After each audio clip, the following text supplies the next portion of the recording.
पहले जो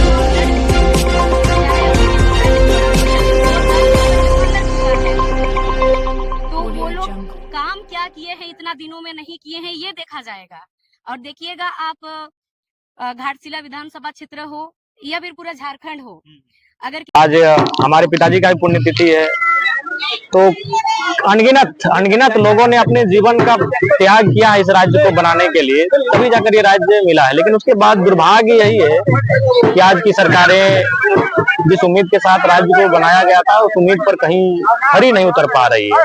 इसके लिए नई पीढ़ी को चिंतन करने की आवश्यकता है, राजनीति में आमूलचूल परिवर्तन करने की आवश्यकता है, क्योंकि राजनीति से ही झारखंड की विधि व्यवस्था संचालित होती है, झारखंड के कायदे कानून संचालित होते हैं। तो वहाँ मुझे लगता है बदलाव और परिवर्तन करने की आवश्यकता है, उसके लिए एक चेतना की आवश्यकता है और उसी दिशा में कार्य हम लोग कर रहे हैं, उम्मीद करते हैं कि सफल हो। तो एक सवाल है, जो झारखंड में वर्तमान समय में एक कुर्मी का बहुत बड़ा आंदोलन चल रहा है, वो तो लड़ाई सरकार के विरुद्ध है, लेकिन वो अभी आदिवासी वर्सेस कुर्मी का लड़ाई हो गया। देखिए, इसके पर्दे के पीछे बहुत सारे लोग हैं जो इसको कर रहे हैं। देखिए, आज की ये लड़ाई नहीं है, कुर्मी समाज का जो संघर्ष है ये दशकों से, जब मेरा जन्म नहीं है हम तब से जानते हैं कि इस आंदोलन को, अपनी मांगों को वो हम लगातार मांगते रहे हैं और ये सच्चाई भी है। झारखंड राज्य एक ट्राइबल स्टेट के रूप में इसीलिए जाना जाता है क्योंकि उसकी आबादी 50% से ज्यादा थी, तो आज वर्तमान में मात्र 26% है, तो बाकी 25% कहाँ चले गए हैं? ऐसा थोड़ी कि दामोदर नदी में वो जाके जल समाधि ले लिए। इसका मतलब है कुछ लोगों, कुछ समूह को जब देश अलग हुआ, देश का लोकतांत्रिक स्थापना हुआ, तो शेड्यूल ट्राइब की जो सूची थी लिस्टेड, वहां से हटा दिया गया। अभी हम ही कहाँ, हमारे बाद घटवार समाज आएंगे, खेतोरी समाज आएंगे, तांती समाज आएंगे, घासी समाज आएंगे, कोल्हू तेली समाज आएंगे। बहुत सारे लोग अभी शेड्यूल ट्राइब का डिमांड करेंगे जो आदिम समय में थे शेड्यूल ट्राइब में। आखिर आप इस राज्य को एक शेड्यूल ट्राइब का राज्य क्यों कहते हैं? 25% होने से कोई शेड्यूल ट्राइब का राज्य नहीं कहेंगे जब तक 50% ना हो। उस समय 60%, 65%, 50% से ज्यादा की आबादी थी ट्राइब्स की, तो रीजन यही था कि बहुत सारे लोग उस समूह में थे। लेकिन अभी जो कि आजाद हुआ और इसके पीछे बस कुछ ही समूह हैं, और इससे पहले तो हमें जब झारखंड राज्य अलग हुआ उस समय 30 समूह थे, कोरबा और कोल को फिर नया 2 को जोड़ा गया तो 32 हुआ, और फिर 2022 के आसपास और नए 10 को जोड़ा गया। तो जब कोई नया नहीं बनता है तो बाकी 12 लोग कैसे बन गए? और जब वो बनाए जा रहे थे शेड्यूल ट्राइब, तो लोगों ने विरोध क्यों नहीं किया? सवाल तो बनता है।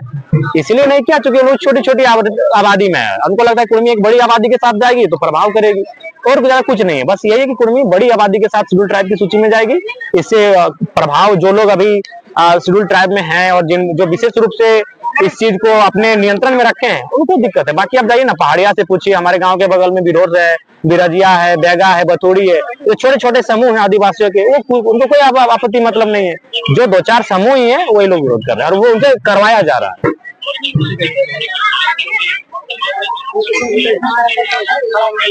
परिवार के जो रहेंगे, हाँ, जो पूर्व मुख्यमंत्री है वो सरायकेला विधानसभा से आते हैं, उनका घर है, और उनका बेटा अगर वहां से चुनाव लड़ेंगे तो वो घाटशिला विधानसभा से नहीं है।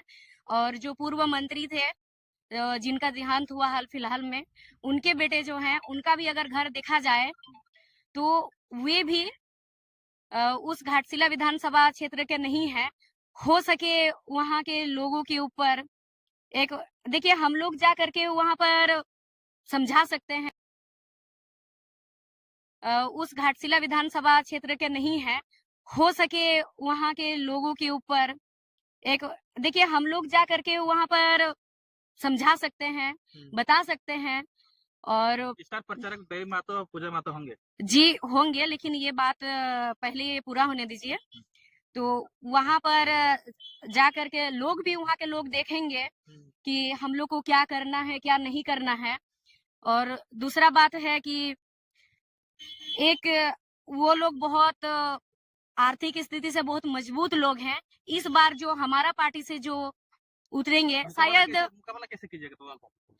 मुकाबला देखिए आर्थिक से नहीं होता, विचार से होता है। पहले भी आप देखिएगा कि जो जो दल से वहां उतरेंगे वो लोग